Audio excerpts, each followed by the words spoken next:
Friends, अब तक आपने कहानी में सुना कि धीर पर वंशिका बहुत गंदा इल्ज़ाम लगाती है और धीर ने अपने प्रोटेक्शन में नेहा को खड़ा किया था और नेहा ने उसे ही अपराधी साबित करने में कोई कसर नहीं छोड़ी।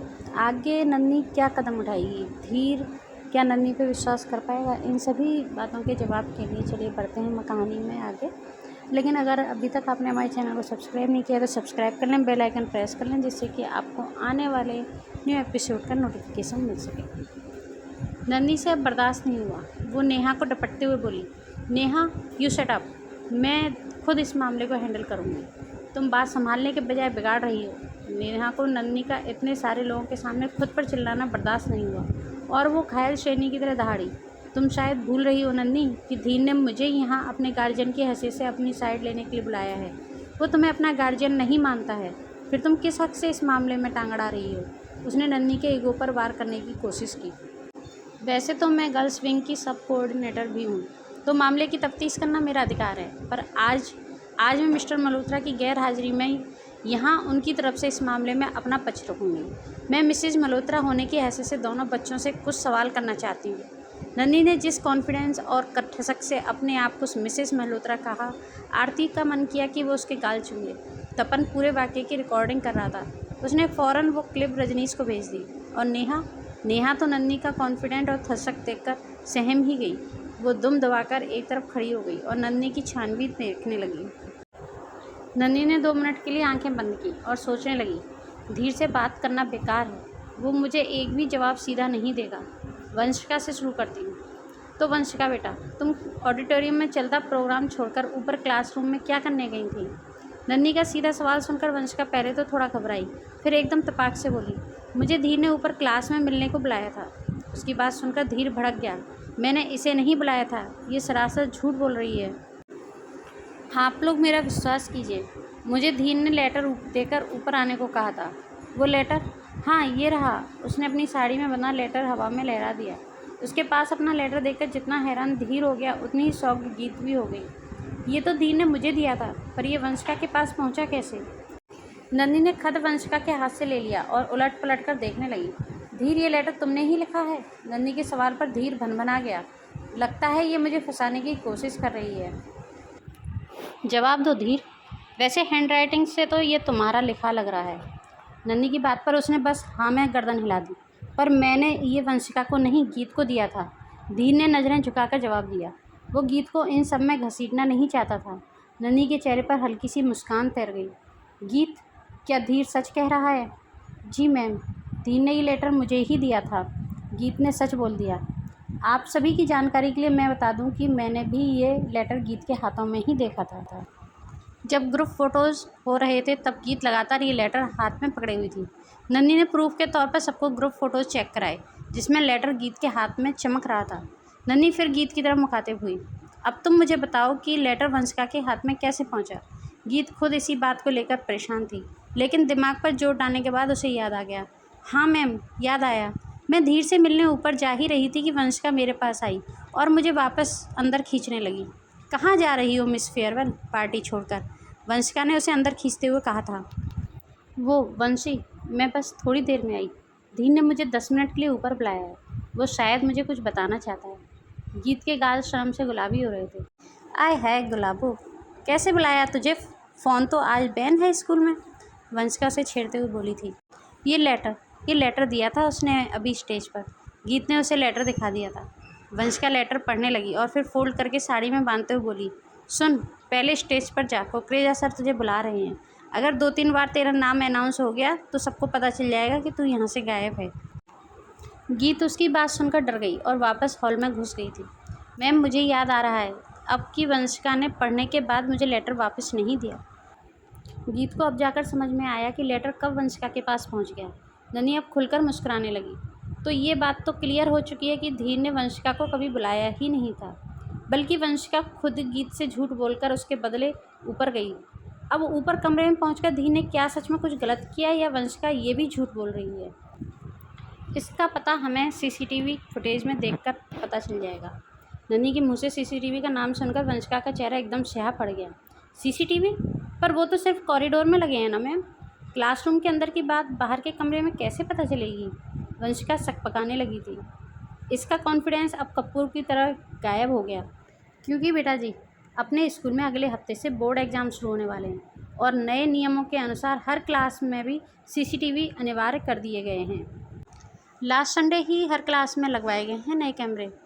तुम लोग तो अब स्कूल आ नहीं रहे हो ना, तो तुम्हें पता नहीं होगा। नन्ही की बात सुनते ही वंशिका बिखर गई और उसने अपनी गलती कबूल कर ली। उसे सबके सामने धीर से माफ़ी मांगनी पड़ी। उसके पेरेंट्स अपने बच्चे की गलती पर शर्मिंदा थे। दामिनी मैम ने आगे बढ़कर नन्ही की पीठ थपथपाई। वाह नन्ही, तुम्हारी तरकीब काम कर गई। नए सीसीटीवी नियम के बारे में सुनकर एक बारी को मैं भी चकरा गई थी। तुम्हें डर नहीं लगा कि वो तुम्हारा झूठ पकड़ लेगी? नन्ही हंसने लगी। मैम, झूठ के पाँव नहीं होते हैं जो वो देर तक खड़ा रह सके। तपन और आरती ने तो नन्ही को बीच में सैंडविच कर लिया। वाह मिसेज मल्होत्रा, तुसी तो छा गए। धीर अभी तक समझ नहीं पा रहा था कि जस्ट अभी नन्ही मैम ने उसे कितनी बड़ी मुसीबत से इतने आराम से निकाल लिया था। वो अभी हैरान परेशान खड़ा ही हुआ था कि गीत ने आगे बढ़कर नन्ही को थैंक यू बोल दिया। अरे तुम क्यों थैंक यू बोल रही हो बेटा? नन्ही भी उसे थोड़ा छेड़ते हुए पूछने लगी। For everything ma'am. गीत और बाकी के सारे दोस्त धीर को अपने साथ खाने की स्टॉल पर घसीट ले गए। तपन और आरती नन्ही से बाय बोलकर वापस निकल गए। नेहा अब तक एक तरफ खड़ी नन्ही की तारीफ होते सुन रही थी और अंदर ही अंदर सुलग रही थी। वो भी पैर पटकते हुए अपने घर लौट गई। आज के वाक़ये ने धीर के दिमाग को एक अलग ही दिशा में घुमा दिया था। घर पहुंचकर भी उसके मन में उथल पुथल बनी हुई थी। उसने कितने ही विश्वास से नेहा मासी को अपनी मदद के लिए बुलाया था, मगर उन्होंने तो उल्टा उसे फंसाने वाली बातें करना शुरू कर दी आते ही। अगर नन्ही मैम बीच में नहीं पड़ती तो परिणाम सोचकर ही उसकी रूह कांप गई। वो इस वक्त जेल में भी हो सकता था। आज जो नन्ही मैम ने उसके लिए किया था उसके चेहरे से निकल नहीं पा रहा था। माँ, उसके अंतर्मन से आवाज़ आई। नहीं, तू मेरी माँ की जगह कभी नहीं ले सकती। आप मेरी माँ की जगह कभी नहीं ले सकती, समझी? आप मेरी माँ की जगह कभी नहीं ले सकती। सोचते सोचते धीर टेबल पर ही गहरा सो गया। नेहा गुस्से से फुफकारते हुए घर में घुसी और सीधा अपने कमरे की तरफ बढ़ गई। Mrs Malhotra, Mrs Malhotra, my foot. आ उसने गुस्से में अपना बैग और स्टेथोस्कोप वगैरह सब दीवार पर दे मारा। बड़ी आई मिसेज मल्होत्रा बनने वाली। मैं थी हकदार मिसेज मल्होत्रा बनने की, मैं। पर नहीं, पहले पहले वो संगीता हमारे बीच आ गई और अब ये नंदी। कैसे सेटअप किया इसने मुझे आज? कैसे? इसकी इतनी हिम्मत कैसे हुई कि सबके सामने मुझे डांट दिया? इस सेटअप का हिसाब तुम्हें देना होगा नंदी। तुम्हें कमज़ोर और नाजुक समझने की गलती करके आज मैं पछता रही हूँ। पर अब और नहीं नन्ही। पहले तुम इस सेटअप का हिसाब चुकाओगी और फिर मेरा सुकून छीनने का। उसके बाद मेरा रजनीश भी तो तुमने मुझसे छीन लिया है ना नन्ही। और रजनीश के लिए मैं कुछ भी कर सकती हूँ, कुछ भी। यकीन ना हो तो मेरी बेस्टी से पूछ लो, है ना संगीता? नेहा अब तक अपने फ़ोन में रजनीश और संगीता के फ़ोटोज़ और वीडियोज़ खोल चुकी थी। वो रोज़ की तरह हर फ़ोटो में संगीता की जगह खुद को इमेजिन करने लगी और ऐसे ही ख्वाब बुनते बुनते सो गई। अगली सुबह नाश्ते की टेबल पर बहुत देर तक धीर का इंतज़ार करने के बाद नन्ही हार कर खुद ही उसके कमरे की तरफ बढ़ गई। आज धीर को रजनीश की बहुत ज़रूरत थी। इतना सीधा बच्चा कल इतने बड़े ट्रॉमा से गुजरा है। इस समय उसे किसी के साथ की बहुत ज़रूरत है। तपन भाई को भी कुछ काम था, वरना वो ही रुक जाते धीर के साथ तो अच्छा रहता। अपने आप ही बड़बड़ाती नन्ही कमरे में घुसी तो धीर को वहीं मेज पर झुककर सोता देखकर हैरान रह गई। उसने धीर को जगाया, मगर वो बहुत गहरी नींद में था। नन्ही ने स्टाफ की मदद से धीर को पलंग पर लिटाया और कंफर्टर उड़ा दिया। धीर ने अपने सीने से एक फ़ोटो फ्रेम को कसकर चिपका रखा था। नन्ही को लगा कि सोते हुए कोने चुभ ना जाएं धीर के, तो उसने आहिस्ता से तस्वीर निकाल ली। संगीता और धीर की फ़ोटो थी। नन्ही का मन भर आया। माँ को मिस कर रहा है बच्चा। नन्ही ने उसका माथा सहलाया और फिर से कंफर्टर ठीक करके जाने लगी। माँ, धीर सोते में बुदबुदाया। नन्ही के पाँव वहीं ठिठक गए। जी भरने लगा उसका फिर से। आंखें पहुँचती वो जल्दी से कमरे के बाहर निकल गई। धीर उसे वहाँ देखकर खुश तो नहीं होगा।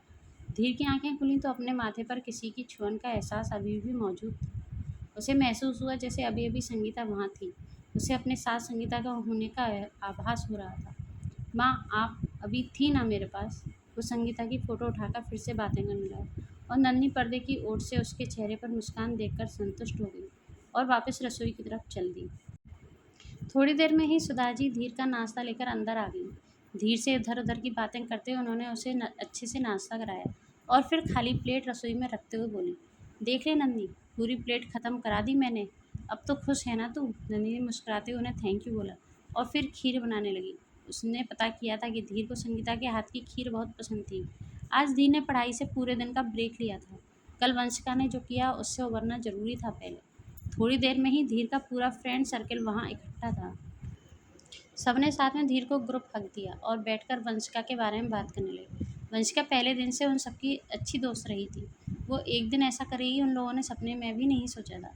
गीत और रुद्र तो 11वीं में इसी स्कूल में आए थे, पर धीर, रिदान, मीनल और वंशिका ये चारों बचपन से ही साथ पढ़े थे। उन लोगों को बात करते हुए जब बहुत देर हो गई तो नन्ही सबके लिए खीर परोस कर ले आई। नन्ही मैम, बच्चे उनको देखकर एकदम खुश हो गई और गीत तो अति उत्साह से कसकर नन्ही से लिपट गई। कल के इंसिडेंट की सुपर हीरोइन हमारी अपनी नन्ही में गाए जोरदार तालियां। गीत के कहते ही सब ताली बजाने लगे, जिसमें मन मारकर धीर को भी शामिल होना पड़ा। धीर, तुमने मैम को थैंक्स बोला अभी तक? गीत को अचानक याद आया। धीर अचकचा गया। ये क्या मुसीबत है? गीत क्यों इतना लट्टू हो रही है इन पर? थैंक यू की कोई ज़रूरत नहीं है बेटा, वी आर फैमिली, और फैमिली मेम्बर्स एक दूसरे को ना थैंक यू कहते हैं और ना ही सॉरी। नन्ही ने सबको खीर सर्व करते हुए कहा और वहाँ से चली गई। We are family, we are family, we are family. दोस्तों के साथ रहते हुए भी धीर के कानों में नन्ही के कहे ये शब्द किसी रिकॉर्डर की तरह बजते रहे। दोस्तों के जाते ही धीर दनदनाता हुआ ऊपर पहुंचा और नन्ही के ऊपर चीखता हुआ बोला, आप कभी मेरी मम्मी की जगह नहीं ले सकती, समझिए आप, कभी भी नहीं। धीर गुस्से से हाँफने लगा था। उसकी आंखों से लगातार आंसू बह रहे थे। गुस्से से उसकी आंखें, नाक और चेहरा सब लाल पड़ गए थे। उसने मुट्ठियाँ इतना कसकर भींच रखी थी कि उसके गट्टे सफ़ेद पड़ने लगे थे। नन्ही को बहुत दुख हो रहा था धीर की हालत देखकर। इतने स्ट्रेस में रहेगा तो इसके एग्ज़ाम परफॉर्मेंस पर कितना इफेक्ट पड़ेगा। यही सोचकर उसने धीर से खुलकर बात करने का निश्चय किया। उसके मन की गांठें खोलना ज़रूरी था। तुम्हें ऐसा क्यों लगता है धीर कि मैं संगीता जी की जगह लेना चाहती हूँ? नन्ही ने एकदम शांति से इत्मीनान के साथ अपनी बात कही तो धीर के उबलते मन पर ठंडे छींटे पड़ गए। क्रोधित इंसान सामने वाले से भी ताप की उम्मीद करता है, मगर यदि सामने वाला एकदम शांति से जवाब दे तो बेचारा क्रोधित व्यक्ति समझ ही नहीं पाता कि आगे क्या करना है। यही हाल इस समय हमारे धीर का था। वो बस तिलमिलाकर पैर पटकने लगा। सुनो धीर बेटा, इस दुनिया में कोई भी शख्स किसी की जगह नहीं ले सकता। हर इंसान का व्यक्तित्व दूसरे से अलग ही होता है, और अगर वो नहीं भी रहता है तो उसकी जगह बस उसकी यादें रह जाती हैं। तुम्हारी या रजनीश की ज़िंदगी में जो जगह सुनीता जी की है, वहाँ आज भी उनकी यादें मौजूद हैं और आगे भी रहेंगी। मैं किसी की जगह नहीं आई बेटा, मेरी अपनी जगह है। जैसे तानी की ज़िंदगी में अभी तक सिर्फ शरण्या ही थी, पर अब तुम्हारे और पाखी के आ जाने से क्या शरण्या की जगह कम हो गई? धीर बहुत ध्यान से नन्ही की बात सुन रहा था।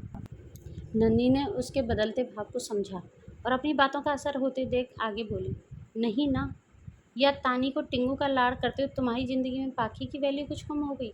नहीं, बिल्कुल नहीं। पाखी हमेशा मेरी बेबी सिस्टर रहेगी, और सारा और तानी भी। धीर जैसे नन्ही से ही नहीं, अपने आप से कह रहा था। नन्ही मुस्कुरा दी और उसने आगे बढ़कर धीर का चेहरा अपने हाथों में भर लिया। पता है मुझे, तुम हमेशा तीनों को एक जैसा प्यार दोगे बेटा, ऐसे ही मुझे तुम संगीता जी की जगह क्यों रखना चाहते हो? मुझे बस एक मेंटर, या यूँ कहें कि एक दोस्त की जगह क्यों नहीं दे सकते तुम अपनी ज़िंदगी में, जैसे रजनीश ने दी है मुझे अपने दोस्त की जगह। नन्ही अब धीर की आंखों में आंखें डालकर बात कर रही थी। सच, पापा आपको दोस्त मानते हैं? कितना मासूम दिख रहा था धीर ये सवाल पूछता हुआ। हाँ बेटा, मैं आपके पापा की भी दोस्त हूँ बस, इससे ज़्यादा कुछ नहीं। नन्ही ने धीर को आश्वासन दिया और उसके माथे पर एक चुंबन अंकित कर दिया। बिल्कुल सुबह जैसा एहसास धीर के मन में भर गया, माँ के स्पर्श का एहसास। वो कसकर नन्ही के गले लग गया और 2 मिनट तक ममता की तपिश महसूस करता रहा। पिछले कुछ सालों से जिस ममता के स्पर्श के लिए वो दिन रात तड़पता रहा था, वो स्पर्श पाकर वो पिघल ही गया। फ्रेंड्स, क्या धीर और नन्ही के रिश्ते में सुधार आएगा? रजनीश और नन्ही का रिश्ता किस मोड़ पर जाएगा? क्या उनका रिश्ता दोस्ती से आगे बढ़ पाएगा? नेहा की अगली चाल क्या होगी? इन सभी का जवाब आपको आगे के एपिसोड में मिलेगा। पर अगर अभी तक आपने हमारे चैनल को सब्सक्राइब नहीं किया तो सब्सक्राइब कर लें, बेल आइकन प्रेस कर लें, जिससे कि आपको आने वाले न्यू एपिसोड का नोटिफिकेशन मिल सके। Thank you.